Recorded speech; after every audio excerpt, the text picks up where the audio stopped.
simulation equipment costs a lot of money. And so we're stuck in simulation trying to figure out, how do we sustain $700,000 mannequins?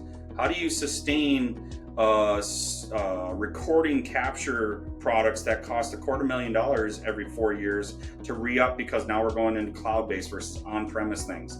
How do you continue to manage inventory and medication products that are continuing to grow and change and cost more? Not one of those things is a problem in VR. And so to me, I see the next iteration of VR being the sustainable way to do what we're doing without having to provide so much workforce and development and continuing education, that we have some sort of ROI that allows us to keep that sim center open. VR can do that in a flash at a fraction of the cost. And I really do believe that's where we will thrive and strive with VR, is the fact that I don't have to come up with $150,000 by May of next year to keep that room going. I can do that. And if I had $150,000, I'd have 70 of those rooms in VR. You can't just drop your kids off at daycare or at simulation and expect them to learn. It has to be facilitated. I've been doing my master's for the last couple of years, and the facilitation is truly the key. For us, we had to start slow. We only had a few headsets, so it wasn't like we could put 30 people into a VR and watch them roll with that. Each one of them can have independent journeys, and then they can have journeys together. And that also comes back to what you built within Acadicus, allowing them to go on the solo missions versus them sliding together and coming together with the larger group. The conversations are exactly what you would expect. In a solo mission, you're getting their own perspective, and everybody else is learning from that singular perspective. But when they come together, they start thinking about what the other ones are seeing and feeling. The conversations that they're having change their mind, and it changes the entire simulation. So again, one scene can provide for us half a dozen to a dozen simulations. For us, it was a very invested, technology savvy dean, Dean Christine Rutherford. That was a dean for the college the past 10, 12 years before retiring a couple of years ago. She really promoted a lot of this. She was the one that kind of kickstarted it and said, yes, I want to see this go. We brought it into a classroom, kind of a modern day classroom that had 36 computers in it. And I took one of those 6 tables with 6 computers. I took one computer away from each table and added it at the very end of the table, this virtual reality setup. The reason I did it in this classroom was because we were able to then broadcast at the end of each of those 6 tables was a 50-inch monitor. And so the people that weren't in the headset could still see what was going on because it was being broadcast to that monitor. What I did is I found carts that could hold a desktop, a monitor, a headset in a basket. It would be easier to wireless or to wired connect. It was almost like I was building a docking station for this setup, where it would be like grab one plug it into the wall, grab the Ethernet, make sure it's plugged in, and now you can go. And so we were able to bring these carts down the hall and bring it to a different department.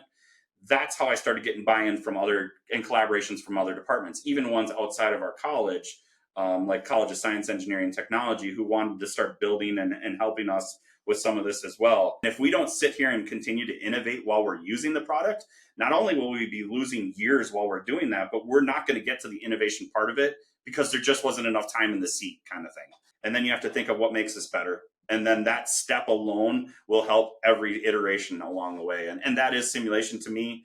We do high risk things in very low occurrence areas. You don't have the time to sit in a hospital, and you might not ever see an opportunity for a surgeon to give you this kind of talk or to do these types of things. That's where VR, that's where simulation really thrive, is that we can play that over and over and over again until you get comfortable with it and get better at it. So that the moment that it actually counts, you've already done that a few times and you're thinking about what's the next step for it. So the students see this as novelty at first, as you would think with most students who have never been in a headset. They see it as, wow, this is incredible. The fact that I can look and feel, they actually have, you no longer have to build up the momentum like you would in a simulation. You don't have to pre-brief near as much because the feels are all there right when they're into the headsets. But a lot of the feedback that we got from them were conversations they never thought they would have, triggers that they would have never expected, even if they were in the real world. The ability to do something and then redo something was something that I thought a student had mentioned several times. And I was like, I never really thought of it like that. But when we started building in like the multiple choice triggers or how you would help somebody who has fallen. We did a lightning strike scene with you guys where a lightning strike hit a stadium, and the students would come back from that going, I want to do it again. I want to think about it from a different way. I want to get better at this immediately, but then I want to think about how I'm going to help this person first versus helping them. Their mind started working analytically.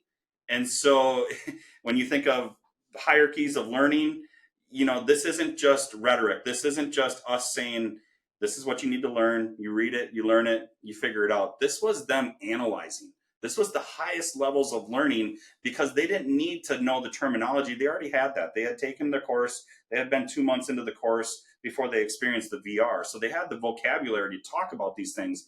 What they didn't have was the ability to engage their mind that said, take this to the next level. How would you react to this? He just got them to the point where in education, we've been trying to make people go the whole time. And a PowerPoint just doesn't do that. VR is taking our level of thinking to a new norm. And kids are coming in with this expectation of, I know how to use Google. I don't need to memorize anything.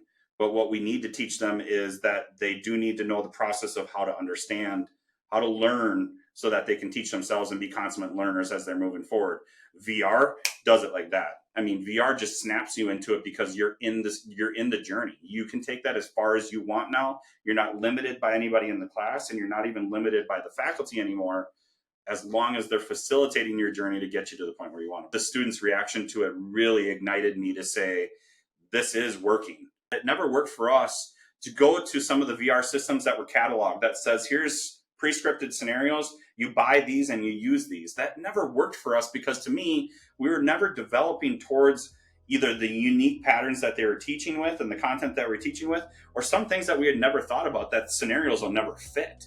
And then we started getting further and further down the road and we were like, okay, what about lightning strikes? What about bomb threats? What about how to evacuate people using ambulance? They couldn't portray something like that because you can't manipulate US Bank Stadium into doing that. And I think it'd be really hard to bring up mannequins up there and have them fall over when you pretend a lightning strike happened. You just couldn't do that. It's a fantastic effort, John, that we're going to be bringing in continuing education from our police departments, our fire departments, and our city workers to go through that same VR with our students. And so, like I said before, it takes one piece of content, but it allows us to come at it from 15 different views. You guys are fabulous at what you do within the technology, but your true focal point is within healthcare, and it's within how we're helping people and making those things. If that wasn't the premise of what you're doing, I'm not sure how we make the positive innovations moving forward. If the foundational beliefs aren't that we're trying to actually help or fix problems and make them better and easier for the future.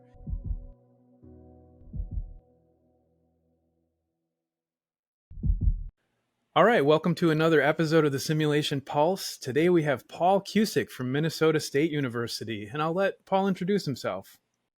Hi, everyone. My name is Paul Cusick. I am Director of Technology for the College of Allied Health and Nursing and also the College of Education here at Minnesota State University, Mankato.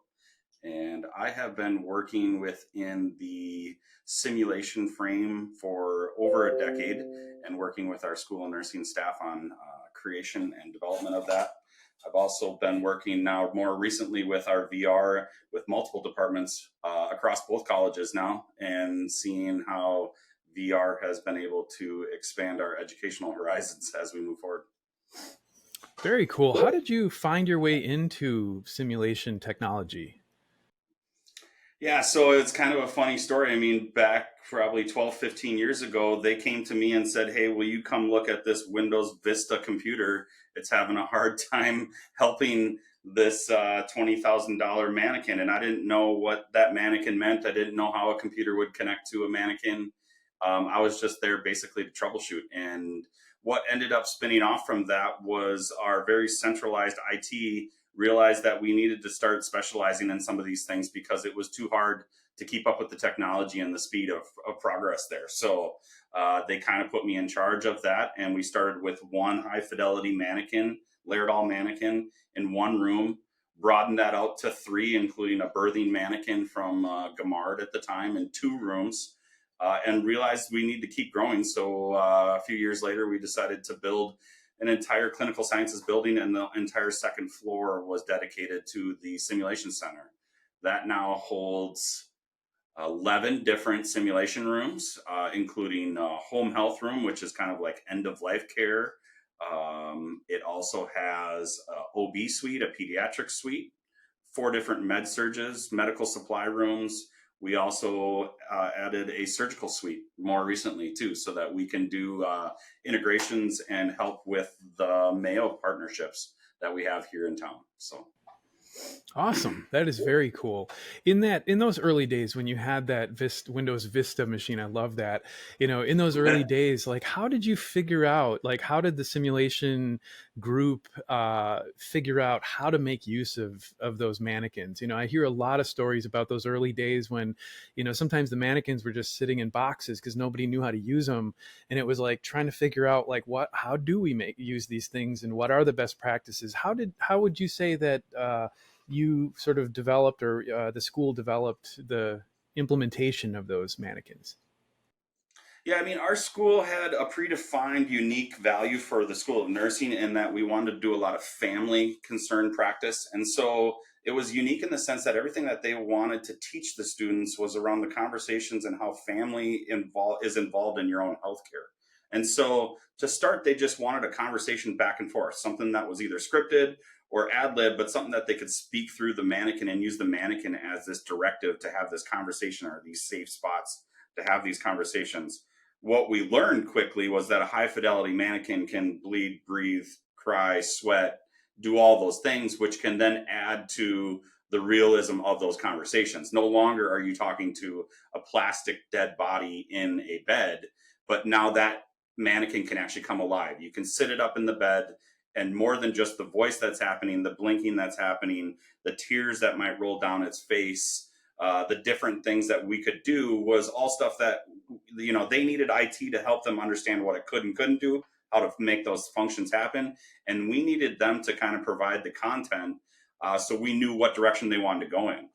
It's almost like building a website. I say lots of times we need them to be the content experts while we can help them show different design layouts, show different things of how we can build those things. So that's where the relationship started.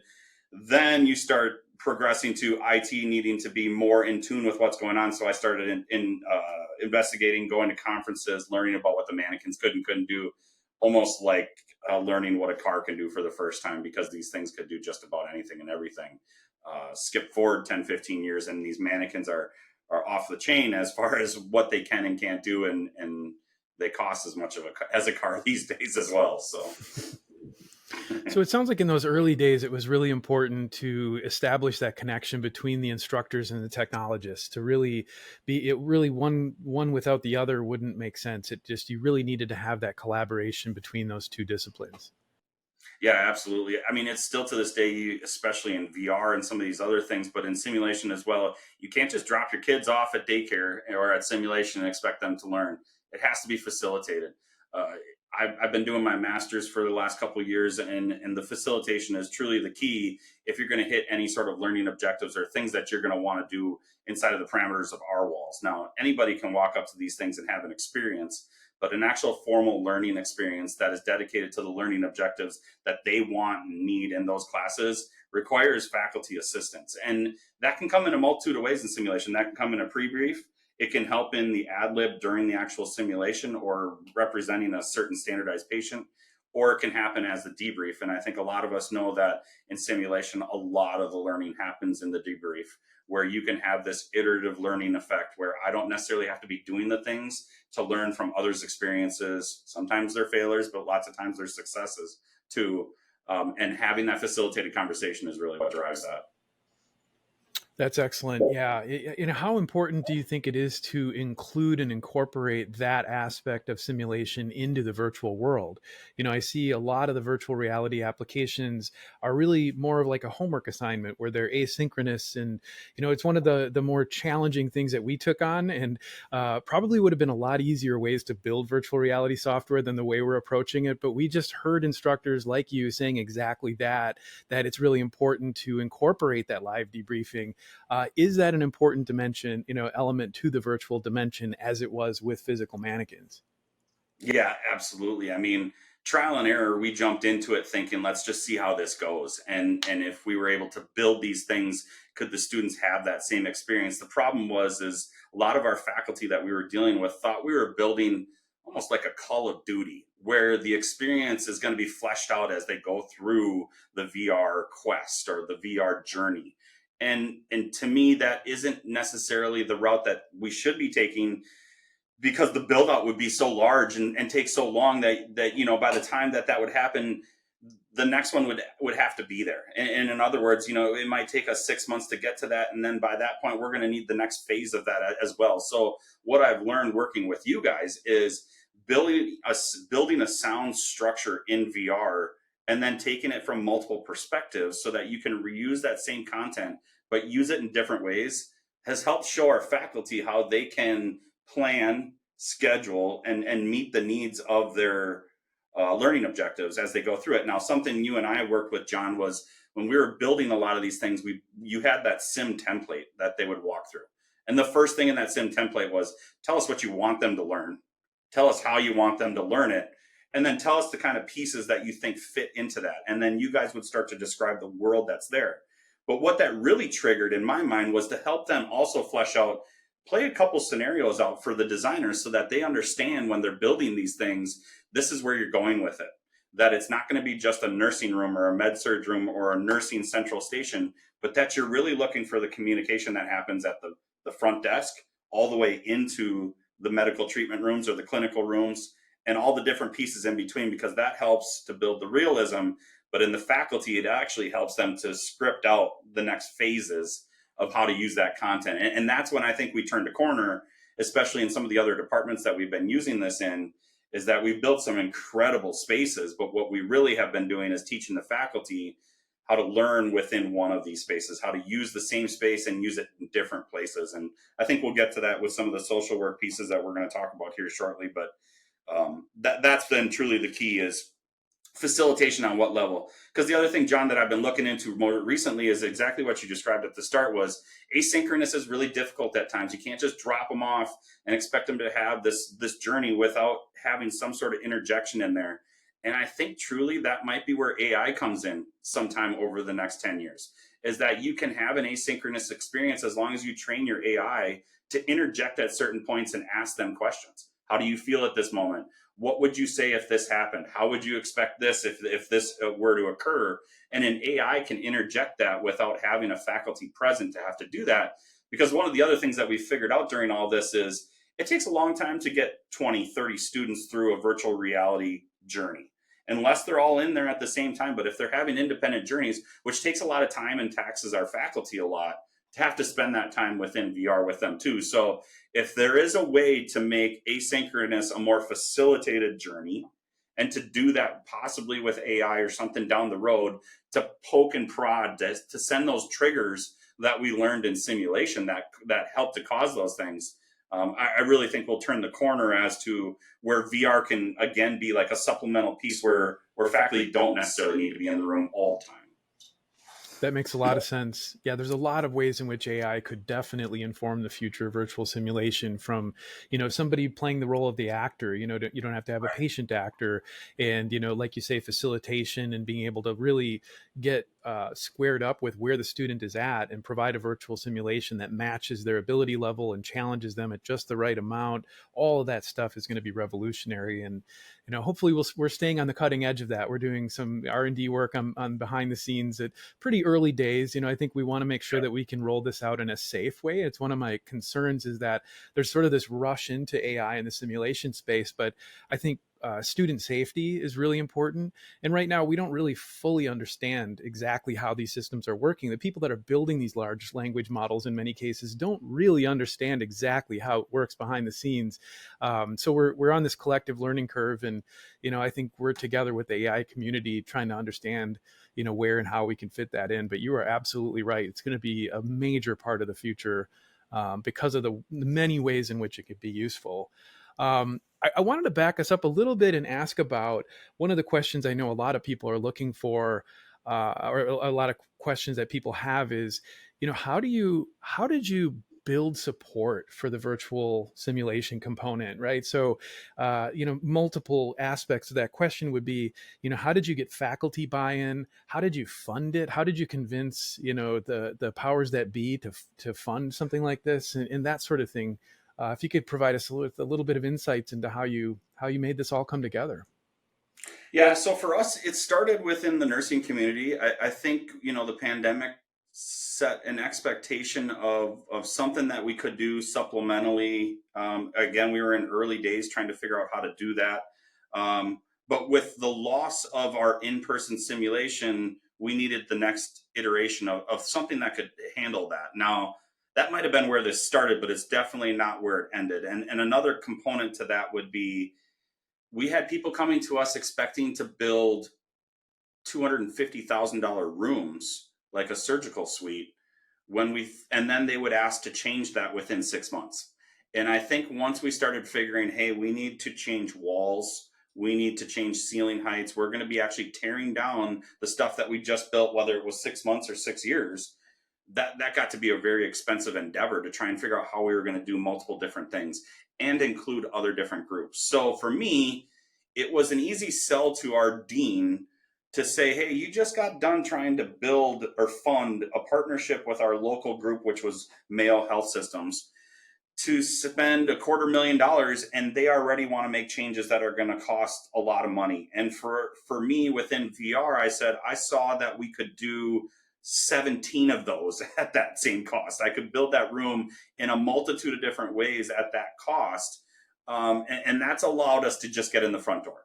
The next thing I did for faculty buy-in was to say, this doesn't need to be just a nursing piece anymore. And what was easy about that is, here at MSU, we've had a lot of collaborations within our sim center. So I spoke about that home health lab being end of life care, but really all it is a condo. It has a Murphy bed in it, it has working appliances in it, and we got cameras and microphones in it to allow that. But that could become any number of things, where we could put turf down and make it an athletic training simulation. We could put make it dirty and make it like a house environment for our social workers to have questions in. We can turn it into a positive interview room with the table and chairs, or we could go different ways and different directions to that. And what that told me was that I can then show them that we could do that on another level, at 200% level in VR, because we could craft whatever we could think. Not only just the furniture in the room or the walls. We lost the concept of needing brick and mortar to make something work, where the sky's the limit as far as creativity when it comes to what happens. To me, in my sense of thinking how a teacher would think, that allowed me to engage with all the faculty and ask them, just give me your dreams, wants. If you ever thought of something that you really wanted to teach but didn't have the application to do it, whether that's because we couldn't bring our students there, or we couldn't create it here, or however that was, to me, that's where VR should start.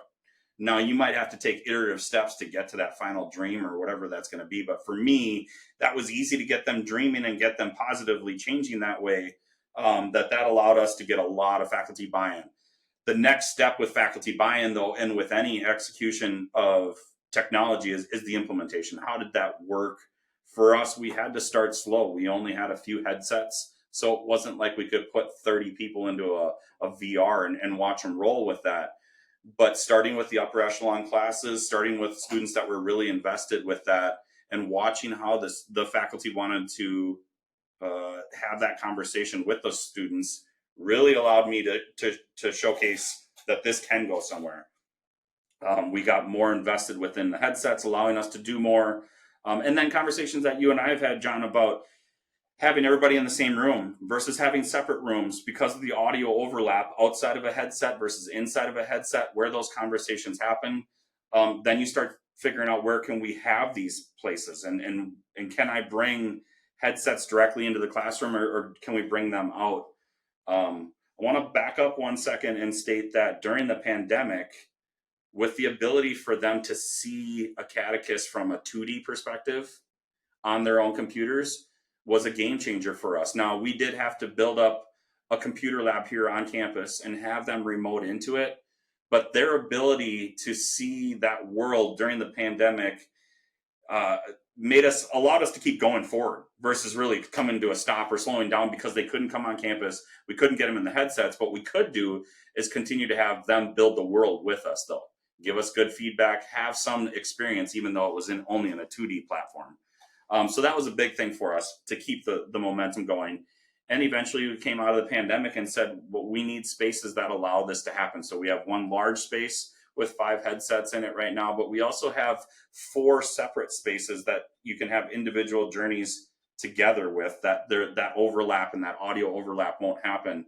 To me, what that felt like was us using our sim center. You have a control room and you have multiple rooms around it that you can help to facilitate without having some of those audio overlaps. And each one of them can have independent journeys, and then they can have journeys together. And that also comes back to what you built within Acadicus, allowing them to go on the solo missions versus them sliding together and coming together with the larger group.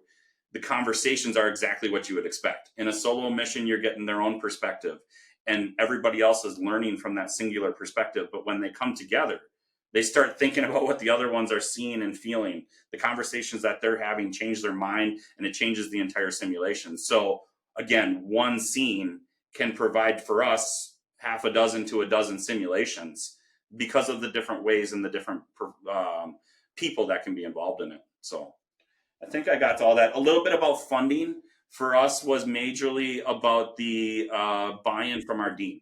And I'll say that was a huge thing. I don't think we would have gotten this through the university standards. I don't know that there was enough proof in the pudding. They always really need to have the cart before the horse on that one, and show that you have all this proof. For us, it was a very invested, technology savvy dean, Dean Christine Rutherford. That was a dean for the college the past 10, 12 years before retiring a couple years ago. She really promoted a lot of this. She was the one that kind of kickstarted it and said, yes, I want to see this go. Her initial dream when I first met her 12 years ago was to have Princess Leia kind of technology, where you and I would be talking, but I see you as a hologram sitting in front of me, and we can do the whole 360 virtual world. And so this was about as close to meeting her dream as I could get when we got your product in-house and started showing her what this thing could do. So she left with a smile, knowing that after that 10-year experience, we got to the point where she thought, it's kind of like the Jetsons back in the day. You never think you get there, and then you realize, well, did you know George Jetson was born in 2022? And we're at that stage in our life where we are at that year. So yeah, very good. Very cool. That's super helpful, and I think a lot of people appreciate that. Just briefly, another question that comes up a lot is, what was your process for selecting the hardware? The headsets, the PCs, like what went into that decision? And, was there anything in terms of the lab setup and the hardware aspect of it, of, getting the network, cable connections, making sure you've got enough power outlets, all that stuff? Do you have any insights into the PC selection, the hardware selection, the lab setup? Yeah, I did a lot of trial and error. I started obviously within my own office trying to just figure out how to get one going. And as soon as you could figure out how to get the one going, maybe we could manipulate that. But you're right, a small form factor or micro PC that didn't have a ton of graphics bandwidth there wasn't going to cut it. And we learned that to begin with. But my goal was always to bring it out of a classroom or out of an office and into a classroom. And so the next iteration of what we did was we brought it into a classroom, kind of a modern day classroom that had 36 computers in it. And I took one of those 6 tables with 6 computers. I took one computer away from each table and added it at the very end of the table, this virtual reality setup. The reason I did it in this classroom was because we were able to then broadcast at the end of each of those 6 tables was a 50-inch monitor. And so the people that weren't in the headset could still see what was going on because it was being broadcast to that monitor. Which allowed them to have the experience. I knew that I couldn't get 36 people into a VR setup all at once, but what I could do is have kind of 6 different VR journeys happening with the rest of the people actually watching. That's where we learned a little bit about the audio overlap and having some issues that when people got extremely loud or things like that, that you could hear them outside of the headsets, that it was actually impacting the journey that was happening inside the headsets. But for me, that's where I learned a lot about. I couldn't use an all-in-one computer. I couldn't use a microcomputer. I actually needed to buy a full-blown desktop that had graphics bandwidth so that we just didn't have those issues anymore. Um, but what that also taught me then was that I was a little strapped, right? So we went with the Oculus Rift. We went with the Rift S eventually after the Rift was outdated. And for us, we really enjoyed the Rift S's consistency. We liked that it fit well. We liked that it was always working. And part of the reason that it was always working was because it was tied to a reliable desktop computer that had network connection always to it. We weren't trying to promote something on a laptop where something could change and variables could change. Once you had all the rest of the outlying variables kind of nipped, there was no reason to go backwards on that. But what I did want to do was then make that mobile. And so what I did is I found carts that could hold a desktop, a monitor, a headset in a basket. It would be easier to wireless or to wired connect. It was almost like I was building a docking station for this setup, where it would be like grab one plug it into the wall, grab the Ethernet, make sure it's plugged in, and now you can go. And so we were able to bring these carts down the hall and bring it to a different department. That's how I started getting buy-in from other and collaborations from other departments, even ones outside of our college, like College of Science, Engineering, and Technology, who wanted to start building and helping us with some of this as well. The only way I was capable of doing that was making what seems like a very stock standard desktop setup that doesn't move more portable and mobile. And that's given us the flexibility to only have to run with maybe, I don't even know what we have now, 12, 15 headsets, but make it feel like we have a lot more. Because I think that's another thing that's going to be happening over the next 5 years is management of all these devices, the games that you have to play to try and make sure that they're constantly updated. I think of it a lot like the iPad carts that came out, where I can put 30 iPads or 60 iPads in a cart and they can all be updated at once. They can all be charging at once, and we can manage where they are on campus. Similarly, we're going to have the same kind of thing with headsets once we get to that point, and I'm just not sure where down the road that looks like that. But that was the hardware spec for us, or the evolution of it for us, which really was a lot of trial and error until we learned. And I learned the same thing, John, with the simulator mannequins. They are born to be wireless. They are born to have their own voice application, and all those things can come out of these things, and they cost $80,000. But at a certain point, when those pieces start breaking down, the simulation was absolutely dead. So if we lost network connection from our laptop to the mannequin, simulation is dead. You can't talk to the mannequin. Likewise, if the voice app were to go out and I couldn't talk through the mannequin, it would stop cold that problem, And so what we did is we just bypassed it. We hardwired the mannequins because they weren't leaving the bed, and we overlaid a speaker behind the mannequin because the speaker was coming out of the ears or wherever it was. We just put a speaker right behind the head, and we hardwired into that speaker, so we never had those issues. I was thinking about that a lot when we did the VR stuff. I was like, consistency is going to be key here. Faculty walk in and they're constantly having issues just getting started. They're going to lose focus. They're going to lose that climb of motivation that allows them to want to keep doing this and keep investing in it. And so to me, that was where I absolutely had to be. I had to make sure it was working, and uptime was going to be there at 90-95% of the time. And then we could kind of sit back and watch the product move forward, and they could take it on a more personal level. So excellent. Yeah, that's one of the things that I fell in love with the simulation community from an early day, was just the innovation, the spirit of innovation and trial and error, like you're saying, trying different things. And I saw that that's what they were doing with mannequins. It was a very innovative kind of thing where it's just people are coming up with different recipes for mixing moulage, and they're, what if you do this and what if you do, I just love that, this sort of like stagecraft of simulation. And, really that's, again, what we wanted to continue. We didn't want to just lose that when we brought simulation into the virtual dimension. We wanted to keep that innovative, like, what if we do this? What if we do that? And instead of us figuring it out and then just selling a product, it's like, no, you're the innovators, you're the tinkerers, and it's that kind of stuff that, often results in the best thing, So I always try to tell people, like, simulation in the virtual dimension can still be as innovative and trial and error and experimental, and nobody has it all figured out yet. We're all in this together, and it's really important. We just had our first community of practice event to get people together talking about this, because you're doing things that are really innovative that other schools could benefit from, and vice versa. So yeah, I love that, the trial and error nature of trying to get this up and running. Yeah, one more thing about that, John. We had a conversation because we've been doing an international collaboration with the Netherlands, and we have been working with them. And it's funny because they see us as Americans as the wild, wild west. Trial and error. You jump into it and you try it and then you fix it on the fly. Versus them, they've sat back for the last 5 years watching everybody do what they're doing, but they're basically writing notes, scripting, strategizing, and not trying to put it in play until it's at 90% or 95% and ready to go. And it's two completely different worlds. We learned a ton from them about the white papers and all the different strategy and research that's out there about pedagogy, about how you're going to institute all these different things. But I think that they wasted a lot of time trying to think about things and make it too perfect, when it's like documentation in the technology world. As soon as you document something, that document is almost already out of date. And if we don't sit here and continue to innovate while we're using the product, not only will we be losing years while we're doing that, but we're not going to get to the innovation part of it because there just wasn't enough time in the seat, kind of thing. And so I really agree with you on that. Is you have to be sitting there doing it, and then you have to think of what makes this better. And then that step alone will help every iteration along the way. And that is simulation to me.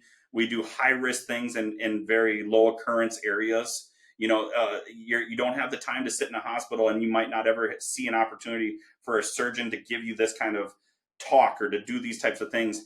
That's where VR, that's where simulation really thrive, is that we can play that over and over and over again until you get comfortable with it and get better at it, so that the moment that it actually counts, you've already done that a few times and you're thinking about what's the next step for it. So I love that. Yeah, I always try to encourage people too that simulation in a virtual dimension isn't just something you're going to plug in and just walk away from it. It is that hands-on, and every time you run a simulation, you're going to learn something that you could do better next time. It's right. almost like you have a debriefing of the simulation itself in some ways, where you run the scenario and the instructors and the technologists get together. All right, next time we could do it better. And once you do that 2, 3, 4 times, you really do start to get a flow down, and then the students just come in, they do the thing, and we're starting to see schools get to that point, and that's where it's really exciting, because they've got a system down pat. They're proud of it, they're excited about it, they're constantly tweaking and refining it, but they're arriving at a best practice that's working for them. And so as we get more and more schools to that point, I think that's going to be a really exciting turning point. How has the students' reaction been from their perspective? We've talked about the buy-in, the faculty, the instructors. Like, how do students feel about it when they take that headset off? What are they saying? How are they feeling? By the way, I love that you call it a journey. I think that's great. Because in some ways you're like sort of priming the students before they go in, like, this is a journey, and it's something they can get excited about. A journey has kind of a beginning, a middle, and an end. They're kind of going in and they're getting ready for that. It's not just some thing they're going to put a headset on and they just have to point and click and do a few things. It's no, you're going on a journey. So what are the Yeah, the journey comes from my history. I've been going to the Boundary Waters for 25 years. It's always about the journey, not the destination. And I put that into every practice that I've done, whether it's technology or academics. But the students see this as novelty at first, as you would think with most students who have never been in a headset. They see it as, wow, this is incredible. The fact that I can look and feel, they actually have, you no longer have to build up the momentum like you would in a simulation. You don't have to pre-brief near as much because the feels are all there right when they're into the headsets. But a lot of the feedback that we got from them were conversations they never thought they would have, triggers that they would have never expected, even if they were in the real world. The ability to do something and then redo something was something that I thought a student had mentioned several times. And I was like, I never really thought of it like that. But when we started building in like the multiple choice triggers, or how you would help somebody who has fallen. We did a lightning strike scene with you guys where a lightning strike hit a stadium, and the students would come back from that going, I want to do it again. I want to think about it from a different way. I want to get better at this immediately, but then I want to think about how I'm going to help this person first versus helping them. Their mind started working analytically.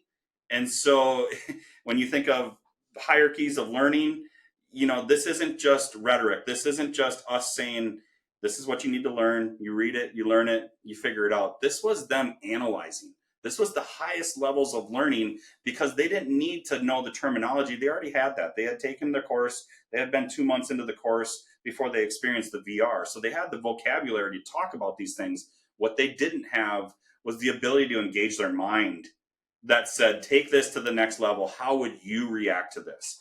And then you start bringing in cultures and how do different cultures react to this differently. Um, we did feedback at the first go round, and then we did feedback after they did the virtual or the VRs after maybe 2 weeks of working on it. And the levels of learning you could tell was just in their feedback. The original feedback was, I wish, the sky was more blue, or I wish there was a door that was missing here and there. And then at the very end, they were like, I wish we could have more subject content learning objectives because I want to dial into how I can make this work for me. They started thinking about their careers in the future. He just got them to the point where in education, we've been trying to make people go the whole time. And a PowerPoint just doesn't do that. You can sit in a classroom and you can read text and you can do all those things, but you don't get the feels of it. And I come from a math background, so it's really hard for me to kind of put math into a VR. But I also now work into allied health and nursing, where social work, human performance, that includes athletic training, sports management, exercise science, obviously nursing, dental. Now we're getting into some of those. All these people are very hands-on, allied health type people where the experiences count and the experiences matter. And so you can't do that in a book. You need to get to a certain spot foundationally to do that. But what I've seen from VR that's engaged me so much, and especially through my master's that I've been taking, is really the fact that VR is taking our level of thinking to a new norm. And kids are coming in with this expectation of, I know how to use Google. I don't need to memorize anything. But what we need to teach them is that they do need to know the process of how to understand, how to learn, so that they can teach themselves and be consummate learners as they're moving forward. VR does it like that. I mean, VR just snaps you into it because you're in the journey. You can take that as far as you want now. You're not limited by anybody in the class, and you're not even limited by the faculty anymore, as long as they're facilitating your journey to get you to the point where you want to be. So to me, I could talk about the pedagogy part for days upon days, but the students' reaction to it really ignited me to say, this is working. As long as there's a feeder, as long as faculty are ready for that and have the ability to constantly feed that learning objective or the facilitation of that, the sky is the limit on this one. And whether we call it a journey, a quest, or any of those things, the real key is that you're hitting objective goals along the way, and the students don't even know it. By the end of it, they're telling you things about the learning objective and what they see the next iteration of that being too. So that was cool. The final debrief that we did with some of these groups, they would tell us what they would want to see in the future VRs. And it went from the beginning where they wanted to see more graphics and more whatever to at the end, they really wanted to see more learning moments where they can drive into some of the things that they were seeing. Can you add pieces like this that we learned about 6 months ago? And then I could start seeing the faculty's eyes engage, going, oh, I didn't realize they were going to take it this far. So we've seen a lot of really good feedback from it. Excellent. Excellent. Very impressed with your implementation, and we talked about this as a strategy for getting buy-in, is that you identified some areas where you thought virtual simulation could go, and depending on the pace of that adoption, you sort of you pivoted, you expanded, you included other programs. I think that's one of the things that you're doing extremely well. And that led us down the path of creating simulation content for areas that may not have otherwise ever done simulation. And that's like a dream come true for us, because our initial goal was to reduce costs and expand access to simulation.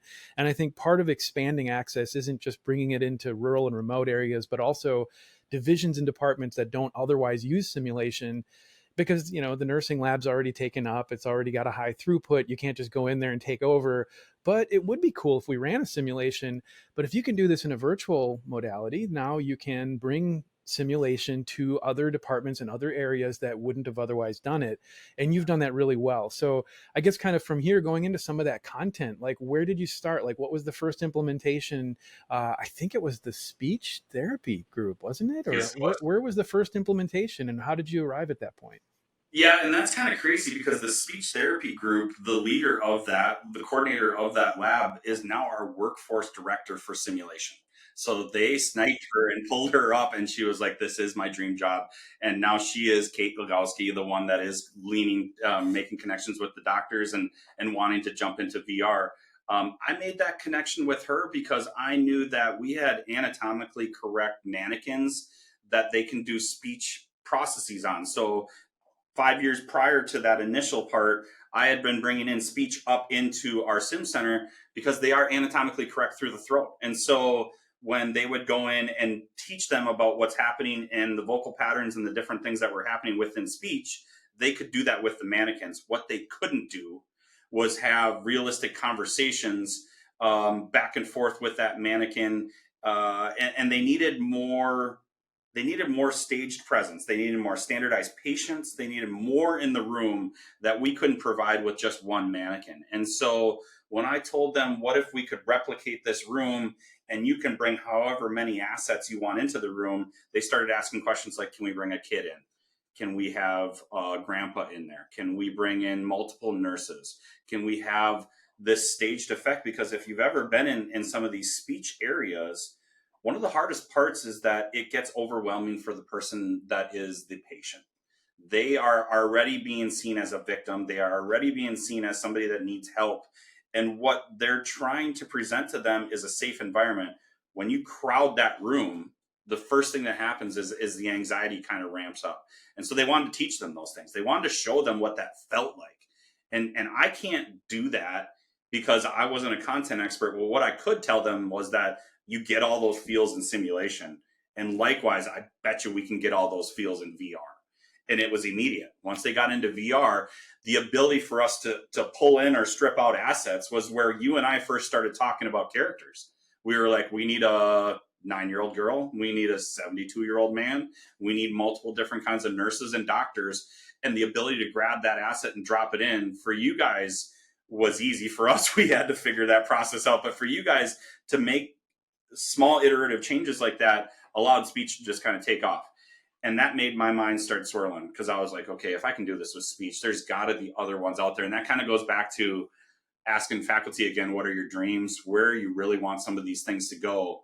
And I can do that because I have a lot of contact with our faculty. Although I'm a technologist, my go-to has always been teaching and pedagogy. So I speak to the faculty as a teacher. I would speak to them saying, how do we make your lessons better? Not how do you use VR to make something better? It's got to be the opposite way around, that we're actually developing and dedicating things to them, which is why, John, that it never worked for us to go to some of the VR systems that were cataloged that says, here's pre-scripted scenarios, you buy these and you use these. That never worked for us because to me, we were never developing towards either the unique patterns that they were teaching with and the content that we're teaching with, or some things that we had never thought about that scenarios will never fit for them. And so having a group like yours that's custom development allowed my mind to go wherever we could go. And then I think the next one that we started with then was sports management when we started developing the large soccer stadium. And initially that was like, hey, we just want to develop a soccer stadium. We want to teach these students, signage, how to get through the gates, what should they be bringing and looking out for. And then we started getting further and further down the road, and we were like, okay, what about lightning strikes? What about bomb threats? What about how to evacuate people using ambulance? What about all these things? And I saw you guys light up like the 4th of July, thinking about where you could go with it. And I saw our faculty going, is this for real? Can we actually do this? And we made all these things, and it was all great until we realized you still have to put learning behind this. And that's when we started adding in some trigger points, adding in the capability for them to trigger the strikes so that they could repetitively do that, the multiple choice questions that could come in to draw their eyes to who do you help first, how do you help them first.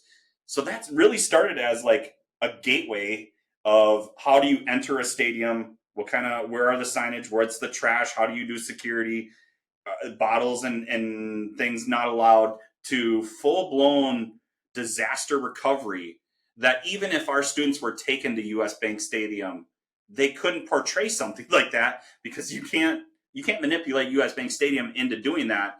And I think it'd be really hard to bring up mannequins up there and have them fall over when you pretend a lightning strike happened. You just couldn't do that. And so that continued to develop. We're now looking at that same group to do like a Boston Marathon kind of disaster recovery and those types of things as well with that group. And that was all iteratively played, just again from a simple stage at the front end. And then, if real briefly, I'd like to talk about one of the things that I'm most proud of most recently is this social work group.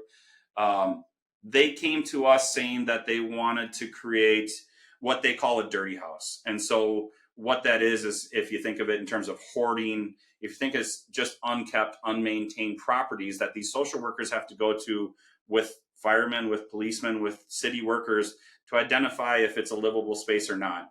They first came to us and said, can we do that in one of your simulation suites? And I'm like, so what does that entail? And they were like, well, we'd really like to make things really dirty, really stinky. We'd like to bring in a lot of different props and things like that. And I'm sitting there going, no, I don't think I'm ready for you to damage our simulation rooms to that extent. We could roll out a rug. We might be able to paint some fake walls up there, but this is getting a little too out of hand for the simulation. And I go, this is perfect for VR. None of them had known about VR. Social work had really never been in the VR space. But then we again started with that sim template, talking about what do you want out of this?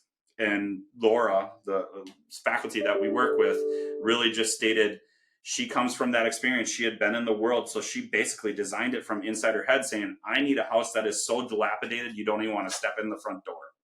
And so when you and I worked together on this with Stefan and some of the other group members, they came back with a product, and I'm sitting there going, this is fantastic.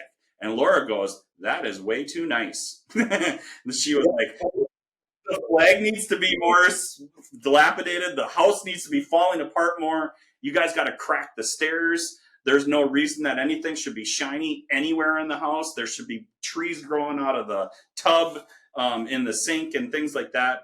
But what happened from that I learned, John, was that we saved each one of those scenes. And so what we did then with that is social work shows up at this house, and it's year 1 that they show up. Now year 3, they go back to the house and it got worse. And then year 5, they went back. So they could see like the problem with this house getting worse and worse and worse, more and more not maintained. But that only come out of trial and error, like we were talking about. Like, how do you make this better? How do you and I discuss what we're going to do? We started with a smaller budget and then built onto it. But really with social work, you could just see their eyes opening to more and more of it. We got some of the students involved. The major Pulse magazine for our school is coming out and did a story on it, because it's a fantastic effort, John, that we're going to be bringing in continuing education from our police departments, our fire departments, and our city workers to go through that same VR with our students. And so, like I said before, it takes one piece of content, but it allows us to come at it from 15 different views. And I even had the social work students doing that themselves. Come in as a social work student. Now come in as a police officer. What are you as a police officer looking at? Because as a social worker, it'll be nice for you to identify what a police officer is thinking when they're going through this. And then a fireman, and then a city worker, and multiple different things. But that just gave me 5 more simulations to happen within VR with one piece of the same content. And then overall, we also built integrated games that allowed them to use what did they find? How many different pieces did they find? Can they recall that once they get out of the headset? And those games help bring our debriefs up to a higher level as well. And so I had never thought about doing that until we built this kind of this VR simulation. I had never thought about all the different things that you could do to activate students' brains from different ways. But whether it was developing games, developing different perspectives, we've now used the same piece of content in so many different ways, where before I thought that was a hindrance, now I see it as an opportunity. Because, we developed up front 5 years ago, we would develop a nursing room, and I'm like, I can only do so much with this nursing room, because I was thinking of it again like a video game. Where's level 2? Where's level 3 of this? Now I'm thinking of this is the whole world. And I can do so much in level 1, level 2, and level 3 in this world. that I don't need us to continually build out several different worlds of this. I have it all here. You just have to understand how to facilitate that and do it differently, like we were talking about earlier. So, really proud of that one. Really proud of you guys with that one, because that one was an absolute blast to work with you I guys think our on. development team enjoyed that, like make it dirtier, make it more dilapidated. Like you said, we went through the first time. I'm like, this house is dilapidated. And they were like, not enough. You got to go. And I'm like, we need a lawnmower in the back of that pickup, and the pickup has to have flat tire. I mean, it was just, yeah, it's a very comprehensive scene. So that's exciting to see that you'll be implementing that. And I know you're a very visionary with this, and I think creating these sort of be outside the box applications of simulation where simulation hadn't traditionally been brought. That's like step one. But I know you've talked about in the past the idea of like the next level being stitching between all of that, right? Like you've talked about running simulations hypothetically where, you could start in that ticketing at the sports stadium, and you're learning about what do you do if somebody gets into a fight and they're arguing about their umbrella or whatever, and now they're inside, there's a lightning strike, but then somebody gets hurt, and now we're bringing in paramedics, and then the paramedics are bringing into the hospital, and you've got response, and that's again back to that community of practice. Like what if physicians are there, they're training, the residents are there to receive the patients when they come in, and now you've got an opportunity for all the nursing students to be a part of that, and sort of bringing in this entire holistic aspect of what life is really like in the real world, instead of like these narrow little slivers. Because I think we're sort of cornered into the narrow slivers because you only have so much space. You've got a mannequin in a room, and it's sort of, let's pretend like this is happening, and it's hard to say like, hey, there's a lightning strike, and now we're in a downtown, and now we're over here, and now we're in the hospital, and now, because it's just too many moving parts. But when in one click you can say, cool, we're going from the stadium, now we're in the ER, and we're handing that off, and you can just one click transform that environment.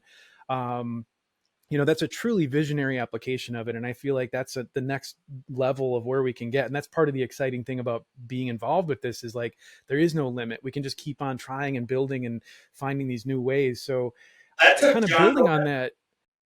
That really took you, though, taking the time to explain the design process to me. I mean, we had several iterations of you and I going back and forth, and you had to show me what a holocron was. You had to show me where we could do different things, because then you're like, if you slap all these holocrons on a wall in a blank space, you gave me like a conference room. I was then able to stitch together all those stories like that. And I don't know that I could have done that without knowing what's available to me with the tool set. And you don't get that from a vendor where you're just getting a product and you receive it and you use that as such. And I think that goes to show what Acadicus can and will do, is that they've constantly been working with us to customize our solutions, but then take it to the next level with us and with our thoughts in mind. That's really been the game changer for me, John, is that time that you've taken. I think we've gone through some of the trainings 2 or 3 times, because I might not touch it for 6 or 8 months, and I'm like, I'm sorry, but I really need to come back through that. When we do that, though, it gives me the availability like that, like you said, to do that kind of design, stitch the stories together, because our faculty don't have the time or the willingness to do that sometimes either. And once you do that for them, it re-engages them, it gets your buy-in back to them, and now with their buy-in again, I can continue going. So we've had these levels, ups and downs, but it really comes from you and your team taking that time to want to do those things. And I think it's getting paid off for both of us in full, on the back end of Yeah, it. So. we're happy to help. It's super exciting for us to be able to work with you, because again, you're bringing these visionary new applications, and we're here to help in any way we can. So kind of building on that, what do you see as the next step? Like, so obviously, the interdisciplinary aspect of it, that was your vision from the beginning, and I think you're going to start getting to that point really soon if you haven't already. But like, what beyond that? What's the future of virtual simulation? What are you looking forward to getting to in the future? Yeah, we're still in this kind of stuck place where a lot of our simulation equipment costs a lot of money. And so we're stuck in simulation trying to figure out, how do we sustain $700,000 mannequins? How do you sustain recording capture products that cost $250,000 every 4 years to re-up, because now we're going into cloud-based versus on-premise things? How do you continue to manage inventory and medication products that are continuing to grow and change and cost more? Not one of those things is a problem in VR. And so to me, I see the next iteration of VR being the sustainable way to do what we're doing without having to provide so much workforce and development and continuing education, that we have some sort of ROI that allows us to keep that sim center open. VR can do that in a flash at a fraction of the cost. And I really do believe that's where we will thrive and strive with VR, is the fact that I don't have to come up with $150,000 by May of next year to keep that room going. I can do that. And if I had $150,000, I'd have 70 of those rooms in VR. So my thoughts are, I can build it out faster, further, and more extreme in those senses. I think the hurdles, though, that we have to overcome will be um, the requirements on graphics and bandwidth that tie us to a specific thing. Now, I got the new Oculus. I can't even tell you what the generation of that version is called. That's tetherless, though. And that you have the augmented reality too, where I can almost do that pass-through view. But that to me is where if we can get to those types of headsets, the portability and the mobility there on a campus like ours, where space is a premium, that alleviates all these concerns, where I can say I can put you guys in multiple individual rooms, or I can drop you into a classroom, because I no longer have to tether around a cart with a network cable and a huge desktop. As soon as you open up that kind of flexibility, now I can go into exercise science into their space instead of bringing them to our space. And since they've already been developing these spaces, we can do that in that augmented reality frame. We tried Google Glass years ago, thinking that we could augment over the top of like mannequins and things like that. But I honestly see that we could do a honing in of virtual reality and simulation at the same time too, that if I can augment over the top of the simulator with some virtual reality keynotes and pieces, the anatomy stuff that you and I have seen in virtual reality is off the charts. And then if you can actually put your hands on something while you're doing that anatomy, to almost trick your brain even more, is another thing. The last thing that's always been on my mind is that I saw this when I went down into a cave, virtual reality cave down in Iowa State. They introduced smells. So they had, I believe it was 96 projectors, floor, ceiling, all four walls. You step inside of it. That allowed you to not have to wear a headset. Obviously, millions of dollars to get set up like this going, so it's not realistic to have that everywhere you go. But what that taught me was the importance of something like smell. To trick your brain, we're already doing that in immersion, in immersive technology like VR, but to introduce smells and the different ways that we can do that to instantly flip your brain into something that you want to, that's where it comes back to like that social work in that dirty house. She's like, yep, this is great, except for the fact that I didn't want to be in that space for more than 2 or 3 minutes because of how terrible it smelled and what that made me feel. And it's like, well, we can introduce that. That's an easy win in the virtual reality world, because we already immersed them in and they're getting these feelings. Now you're just going to heighten that and bring it further up there. So to me, all those different things really impact that. But the truth of the matter that I see is we can't sustain what we have right now in the simulation world, just because the cost is always constantly related to the healthcare world, not the academic world.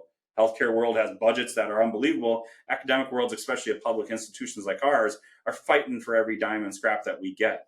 Luckily, we have the backing of the university to keep what we have going. We have grants that are written, but we're not really generating revenue. And if that's the case, we need to find another way to replicate what they're doing there in a more sustainable way. And VR has already proven to do that over the last 5 years that we've been using it. Excellent. Yeah, very true. Well, that's great insights. I really appreciate that. Is there anything else left unsaid that we haven't covered yet that you want to add?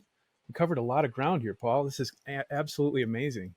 Yeah, I mean, there's always stuff that you and I can go off on our tangents on and have a good time with. I think overall, I think it's been an incredible experience to work with somebody who is so knowledgeable about the 3D immersive world, but that has such a passion for the healthcare world. And I think that's truly why I feel so good about the position that I am in, is that I work in the technology world, but my passion is in the teaching world. And I see that with you, and I see it with Stefan and the people within your company, that you guys are fabulous at what you do within the technology, but your true focal point is within healthcare, and it's within how we're helping people and making those things. If that wasn't the premise of what you're doing, I'm not sure how we make the positive innovations moving forward. If the foundational beliefs aren't that we're trying to actually help or fix problems and make them better and easier for the future. And for our students, we're not going to be able to do that if this world only continues to grow and we're bringing more and more students into our universities. There's going to be less opportunities to place them into the hospitals for internships. There's going to be less opportunities for us to get students off into the sports stadiums. Another recent one that I've been working on is with an NSF grant with people that we're building an open platform to try and represent the Parks and Rec area of the DNR, because we can't get students out of high schools to show them how much our parks mean to our states.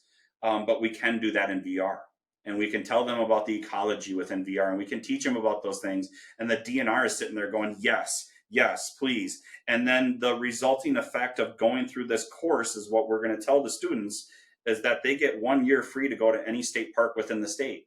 And so collaborations, John, are no longer just between us and faculty or us and departments. It's actually us and organizations within the state, like the DNR and like the state Parks and Rec, who are going to say, yes, we'd love to hand you as many free passes for them to take their family to the parks and show them what they learned in VR while they're going through K through 12 and different platforms that we're starting to think about that VR can actually handle and go through.